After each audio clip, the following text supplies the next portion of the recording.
はい、どうも皆さんこんにちは。ともにと申します。今回の旅はここ大阪駅からスタートします。今回乗船する船は商船三井サンフラワーのサンフラワー紫。ここ大阪から九州大分の別府まで船旅です。今年の年明けぐらいですかね。姉妹船のサンフラワー紅にはね、別府から大阪まで、逆の航路で乗船したことがあるんですけれども、そちらのね、船旅も非常に満足のできる船旅だったので、今回乗るサンフラワー紫での船旅もとても楽しみです。以前から動画を視聴してくださっている視聴者の皆様にとっては、違和感がバリバリあるんじゃないかなと思います。というのもですね、私ともに初めての旅行動画実況を挑んでおります。独学でね、一から勉強をしておりまして、機材だったりね、そういった部分もちょっと調べながら購入をして初めてのちょっと挑戦となりますので、至らぬ点いろいろあるかなとは思うんですけれども、感想だったり、ご意見、あとは、こういった方がもっといいよといったようなアドバイスですね。で、どしどし受け付けておりますので、コメントの方に記載をしていただけたらとても嬉しいです。ということでね、旅行の船旅のですね、実況ナレーションの方に戻らせていただきます。まずはここ JR 大阪駅から大阪南港の方にある、サンフラワーのフェリーターミナルの方に向かっていきましょう。サンフラワーフェリーターミナルの最寄り駅はトレードセンター前という駅なんですけれども、ここからね、だいたい電車で40分ぐらいといったところでしょうかね。早速向かっていきましょう。でね、生き方については、人によってね、いろいろな生き方あるかなと思うんですけれども、今回ですね、私は大阪環状線の方に乗って、まずは弁天町という駅に向かいます。それにしてもさすが大阪、人がめちゃくちゃ多いですね。この日はね、平日だったんですけれども、平日でこの多さとなると、土日はもう、それはもう大変なことになっているんでしょうね。あとはね、これはもう東京とか関東だったり首都圏の場合は、特にそうなんですけれども、とにかく電車の路線図がもうわからなくてわからなくて、迷路ですね、本当もう特に地下鉄、すっごい私もね、こういった YouTube の活動を通じて、いろんなところをね、訪れているんですけれども、初めて来る土地なんかはもう本当にスマートフォンでね、事前に下調べをしないともうわからないわからない。毎回毎回もうヒヤヒヤしながら電車とか船に乗っている状態でございます。というところでね、最寄り駅のトレードセンター前駅到着いたしました。ここからフェリーターミナルまではね、歩いていくことになります。歩くのかよ、めんどくせえなと思ったそこのあなた、大丈夫です。もうね、歩いてすぐのところがフェリーターミナルになっております。この案内によると、200メートル先がターミナルというところになっていますね。だいたい3分ぐらいですかね。中に入ると見えてきました。本日乗船するサンフラワー紫の姿です。いざね、船を目の前にすると、もうね、乗船へのワクワクが止まらないですね。といってもね、乗船の時間はもうちょっと先になりますのでね、隣にあったサンフラワーミュージアムの歴代のサンフラワーの模型を見ながら、待つことにしましょう。それにしてもさすがサンフラワー、歴史があるだけあって年表の長さもすごい長さになってますね。年表はね、残念ながら2023年の5月で終わっているんですけれども、今だとね、2025年に新しく就航したサンフラワーカムイというような新造船も出ておりますのでね、今後年表がどんどん更新されていくんでしょう。でね、本来であれば乗船する前に、こちらのね、チェックインカウンターの方で、発券手続きチェックインをしなければならないんですけれども、やっぱり文明の利器が最近すごい進んでいてですね、予約をした時にメールでね、QR コードが届くんですよ。で、こういった QR コードをね、スマートフォンの方で、持っていると、事前のね、チェックインが必要なくなるのでね、これとっても楽ですね。時刻がね、現在夕方の5時なんですけれども、乗船時間がね、だいたい1時間後の夕方6時というところなので、少しね、こちらの待合室の方で、時間を潰していこうかなというふうに思います。ということでね、あっという間に1時間が過ぎ、時刻は夕方の6時となりました。でね、まだ特に乗船のアナウンスなどは流れていないんですけれども、なんかね、周りのお客さんたちの姿が少しずつ、連絡橋の方に移動したというところで、私もちょっとね、そちらの方に向かってみようかなというふうに思います。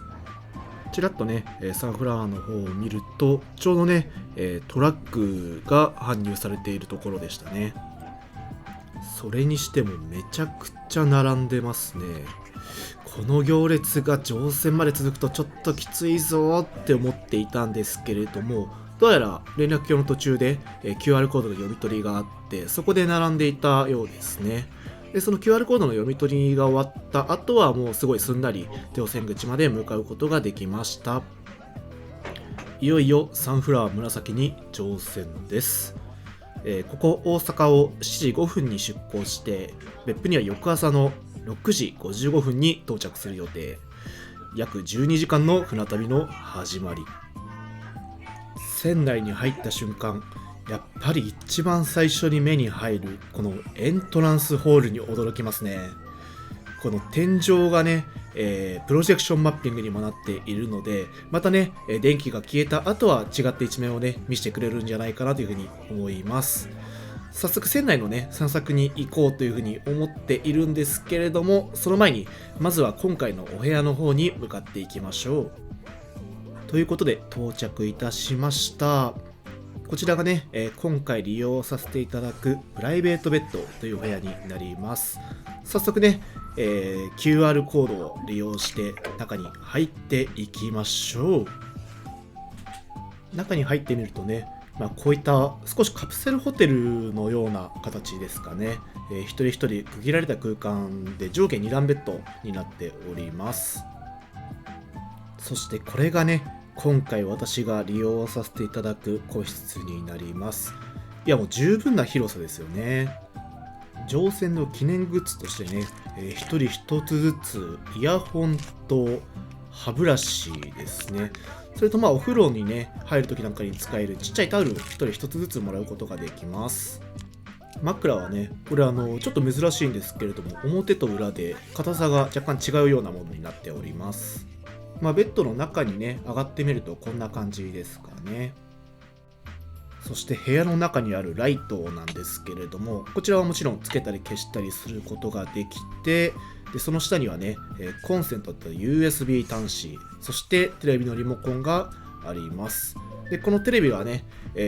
なんと地上波も見ることができるので、人によってはね、この部屋でゆっくりするときにテレビを見るのもいいんじゃないでしょうか。ちなみにね、こちらのテレビ、イヤホンをつけることをお勧めいたします。他の設備としてはドリンクホルダーとハンガーが1人につき2つずつ、それにね、今回プライベートベッドというところで、しっかりカーテンの方がついております。でね、カーテンこうやって閉めてしまえば、外から見ても、中の様子はわからないようになっているので、プライベートも安心です。大部屋全体の設備としてはですね、空気清浄機と、あとはね、更衣室というのがあります。今回利用させていただく部屋の紹介も終わったので、いざ仙台の散策に向かっていきましょう。ということでエントランスホールに戻ってまいりました。まずはここの6階の方から紹介をしていきましょう。でエントランスホールの反対側にあるのがこちらのレストラン。夕食と朝食が食べれるようになっているんですけれども、バイキングスタイルという風になっております。レストランのすぐ隣にあるのが受付と船内ショップですね。部屋の空きがあれば受付の方で、部部屋のアップグレードの申し込みができるんですけれども、今日はちょっと無理そうですね。船内ショップも非常に今大盛況で混雑しております。早速中に入ってみましょう。さすがサンフラワー、とても広いショップですね。ショップの中には、お菓子だったりカップ麺、あとはアイス、お酒のつまみなんかも販売しております。珍しいところで言うとね、サンフラワーのオリジナルグッズなんかも販売しているので、これはねとてもテンションが上がってしまいます。私は船に乗ったら絶対に購入するものが一つだけあるんですけれども、ちょっと今は混雑しているので、また後でショップに再度訪れることにしましょう。それでは散策の方に戻っていきたいと思います。ここエントランスホールから少し進んだ先にあるのは2つの自動販売機コーナー。こんな近くに2つの自動販売機コーナー必要なのかよってちょっとね思ったりもするんですけれども、そのうち1つの自動販売機コーナーには、カップ麺だったりだとか、あとはお酒類、それにねアイスなんかも販売しているので、いやーこれはやっぱり2ついるなーというふうにちょっと個人的には思ってしまいました。そこからすぐ近く、エントランスホールの階段の下にはこういったキッズスペースがあるので、これはね、ご家族で乗る親御さんなんかも嬉しいんじゃないでしょうか。そしてここ6階エントランスホールなんですけれども、このエリアにはね、サンフラワーシリーズおなじみのフォトブース、写真スポットというものがあります。無料でね、船長さんのコスプレができたりするので、これは子供とね親御さん一緒に写真を撮ったりして綺麗にできるんじゃないかなと思います。6階の散策はあらかた終わりましたので、7階の方に向かっていきましょう。それにしてもこの階段やっぱり綺麗ですね。登ってるだけでちょっとテンションが上がってしまいます。ということで7階の方に到着しました。いやもうほんとまるで豪華なホテルのような内装をしていますね。7階の設備は男性用、女性用それぞれの浴場があります。入り口のモニターで現在の混雑状況出ておりますが、現在は混んでいますというところで、また後でねお風呂の方には訪れようと思います。7階の他の設備といえばこちらの2台あるマッサージチェアですね。私はまだ船旅の中でマッサージチェア使ったことないんですけれども、たまに使っている人を見かけることがあります。ということで7階の設備の紹介終わりましたので、こちらの階段を使って8階の方に向かっていこうかなと思います。サンフラワー紫の旅客エリアは6階からここ8階までとなっておりますので、今よりここがね、一番高い場所というところになります。8階の主な設備は一つだけになっておりまして、それがこちらのスイートカフェラウンジになっております。利用するためにはスイートルームもしくはセミスイートルームに宿泊する必要があるんですけれども、このラウンジの中ではアイスやコーヒーを無料で楽しむことができるそうです。いやーいつか泊まってみたいですね。そしてここ8階からは展望デッキの方に出ることができます。といってもこの8階の展望デッキは本当に小さなスペースとなっておりまして、だいたいこのような形で景色を望むことができます。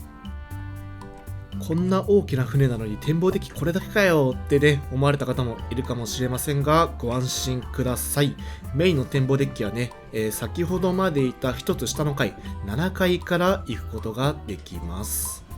早速外に出てみると出港が近いためでしょうか、多くの人が展望デッキにいますね。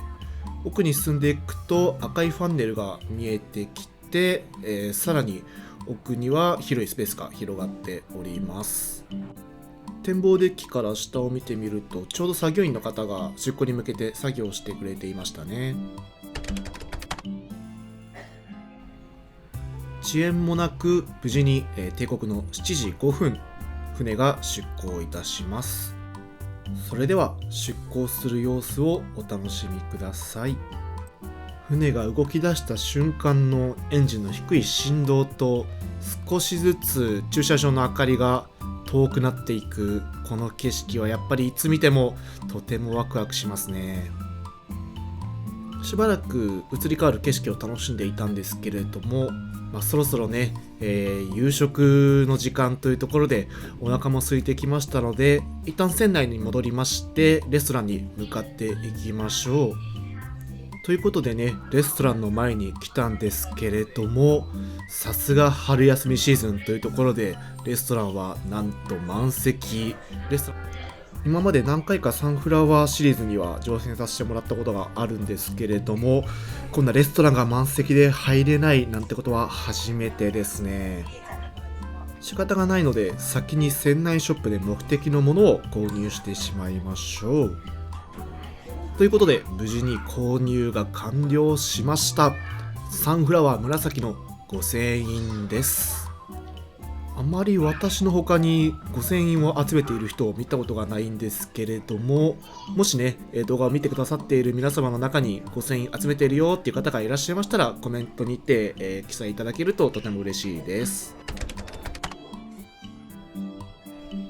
ということで1時間弱ぐらいですかね、こちらのエントランスの方で時間を潰していたんですけれども、ようやくレストランの方が空いてきたというところで早速向かっていきましょう。タッチパネル式の券売機でチケットを購入してレストランの中に入りまして、座席を確保していきます。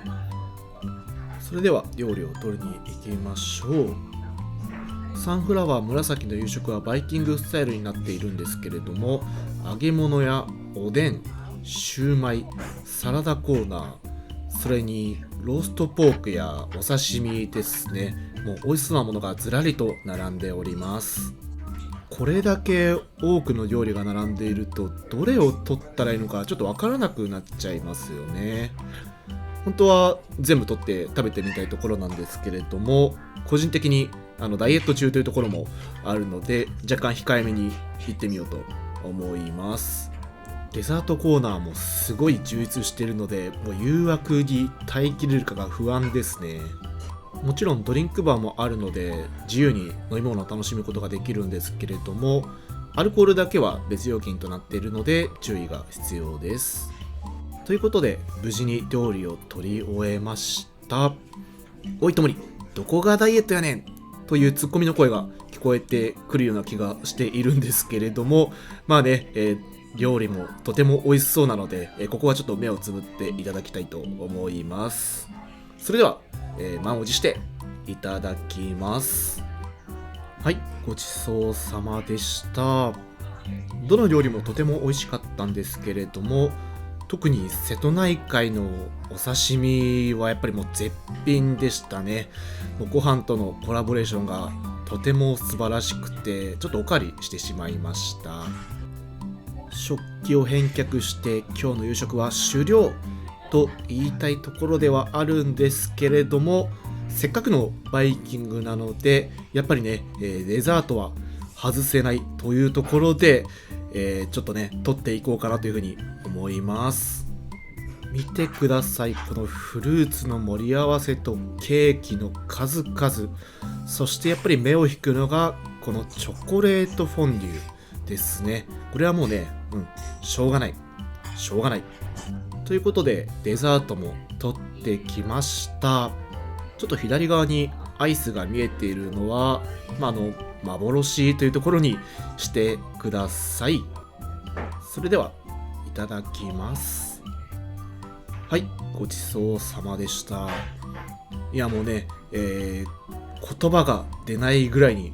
美味しかったんですけれども、これはねちょっと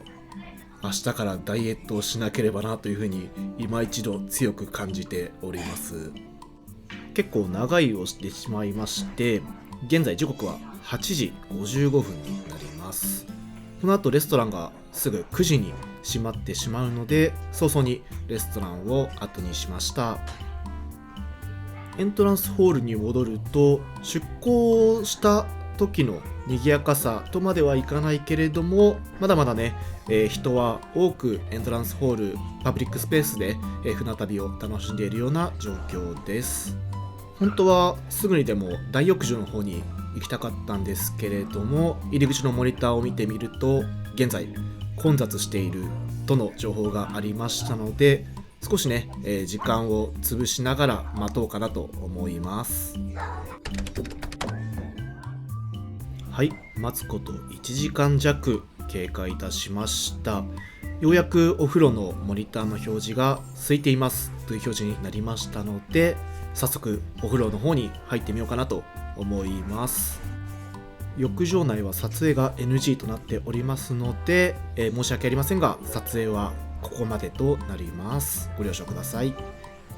こちらはサンフラワー公式サイトの写真を引用させてもらっているんですけれども、見ていただいたら分かる通りとても広い大浴場になっておりますので、旅の疲れをゆっくりと癒すことができるかなと思います。また更衣室にはベビーベッドもありますので、赤ちゃんなんかがね、一緒にいる親御さんなんかも安心できるんじゃないかなと思います。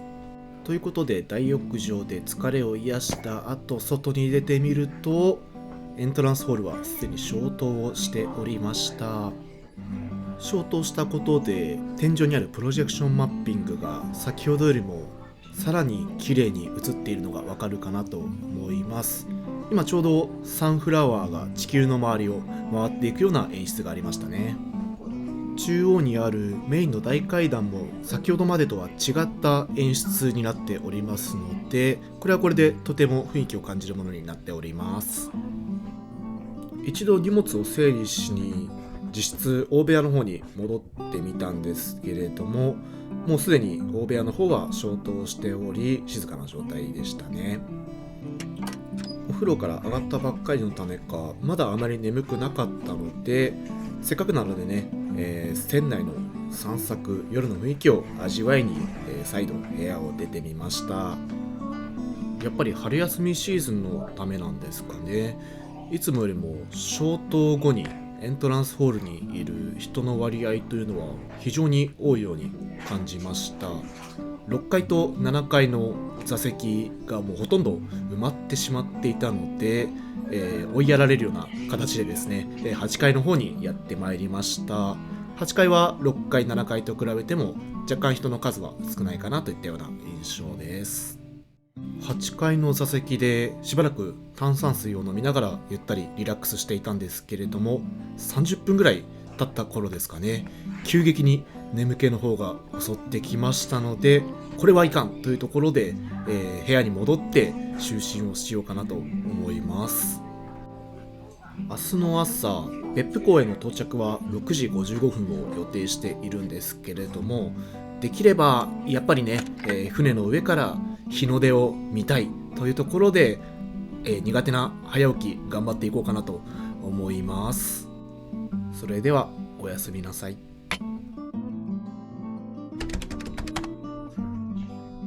はい、おはようございます。なんとかね、寝坊せず無事に予定していた時刻に起床することができました。早いものでね、すでにレストランやショップの方は営業を開始しております。早朝なのでもっとね、人が少ないかなとも思っていたんですけれども、別府港への到着があと1時間ちょっとというところもあって、起きてね活動をしている人も非常に多く見受けられました。私はと言いますと、まだね昨日の夕ご飯がお腹に残っているのか、あまりお腹も空いていない状態だったので、早速日の出を見に行こうと思います。ということで6階から7階に移動して展望デッキへ向かいましょう。扉を開けて外に出てみると、やっぱり朝早いということもあり、体には冷たい空気がまとわりついてきます。昨日船が大阪港を出港する時には多くの人が展望デッキにいたんですけれども、さすがにこの時間帯、特にまだ空が暗い時間帯となりますと他に人はいませんでした。それから10分ぐらい時間が経ちまして、現在時刻は朝の6時に差し掛かろうというところになりました。少しずつ日の光が出始めてきまして、空もゆっくりとオレンジ色に染まってきております。いや、このオレンジ色と青の少しずつね日が昇ってきているんだぞっていうこのね独特の朝の空気、最高ですよね。私は朝起きるのが少し苦手なタイプではありますので、普段であればこういった日の出を見るために朝早く起きるなんてことは基本しないんですけれども、この船旅の中での日の出というのはやっぱりそれを見るためだけに早起きする価値があると思えるような素晴らしい体験ですね。ちょうど波もとても穏やかな状態になっていますので、まるで海外の有名映えスポットにいるかのような感覚にちょっと陥ってしまうような幻想的な風景を感じることができました。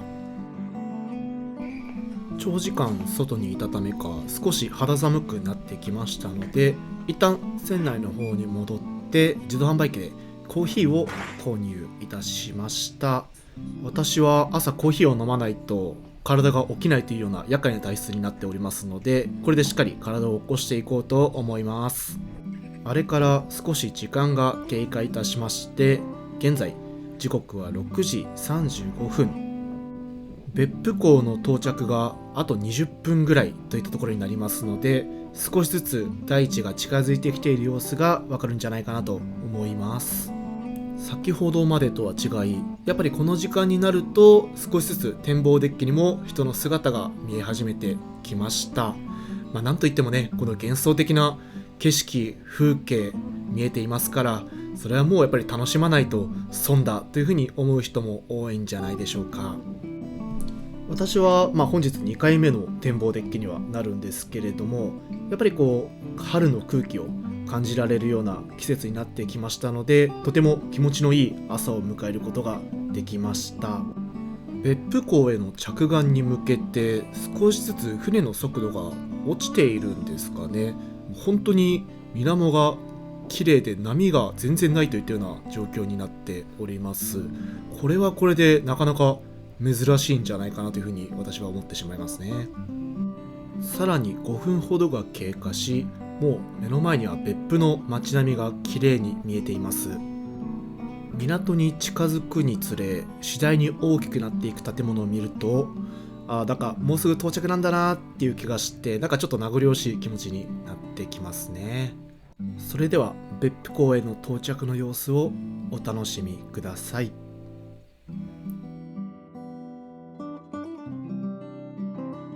ゆっくりと少しずつ船が岸に近づいていき、最後にドスンと軽い振動、無事に別府港に到着いたしました。これにて約12時間の船旅終了となります。一度部屋に戻って下船の準備をしようと思って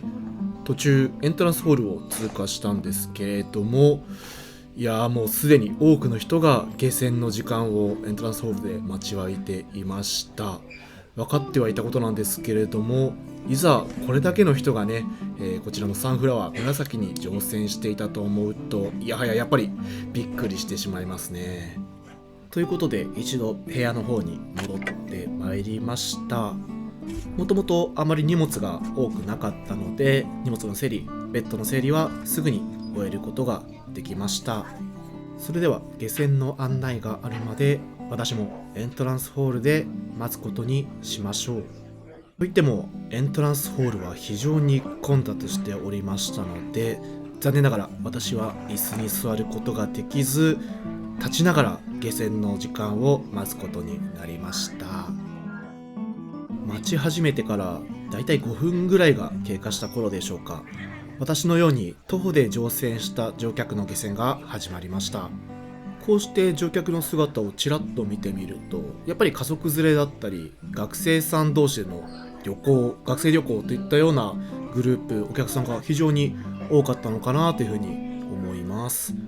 私がね、学生の頃は船旅なんて全く考えてもいなかったので、こういった学生なんかの若い人たちがね、船に乗っているのを見ると、なぜだかちょっとこっちまで嬉しくなってしまうといったような、ちょっとね、おっちゃん心というのが出てしまっております。では私も下船をしていきましょう。少し短めの連絡橋を渡った先が別府港フェリーターミナルになっています。別府港フェリーターミナルを出てすぐのところにバス停があるんですけれども、すでに別府駅方面へ向かうバスの方がスタンバイをしておりました。でちょっと迷ったんですけれども、私はね今日そんなに急ぐ予定がないというところと、あとはバスの方がね非常に混雑をしておりましたので、ちょっとまた次のバスでね別府駅の方には向かおうかなというふうに思います。隣に停泊しているサンフラワー紫を見ると、ちょうど数多くのトラックが船から出てきているところを見ることができました。それからだいたい20分後ぐらいにやってきたバスに乗車して別府駅に向かいます。ここ別府港フェリーターミナルから別府駅まではだいたいバスで15分から20分ぐらいといったところでしょうか。バスの乗客の多くは同じ船に乗っていた人たちですね。なんか勝手に親近感を感じてしまっております。まだ早朝ということもあり、バスの窓からはまだ眠たげな別府の街が流れていきます。バスが出発してから約15分、無事に別府駅に到着いたしました。今回の船旅はここまでとなります。私はこの後別府の街を散歩したり有名な温泉に入ったりするんですけれども、そこはわざわざ動画にする必要もないでしょう。このチャンネルでは毎週金曜日に船旅の動画を投稿しております。よろしければチャンネル登録や高評価、コメントをしていただけるととても嬉しいです。また次の動画でお会いしましょう。最後までご視聴ありがとうございました。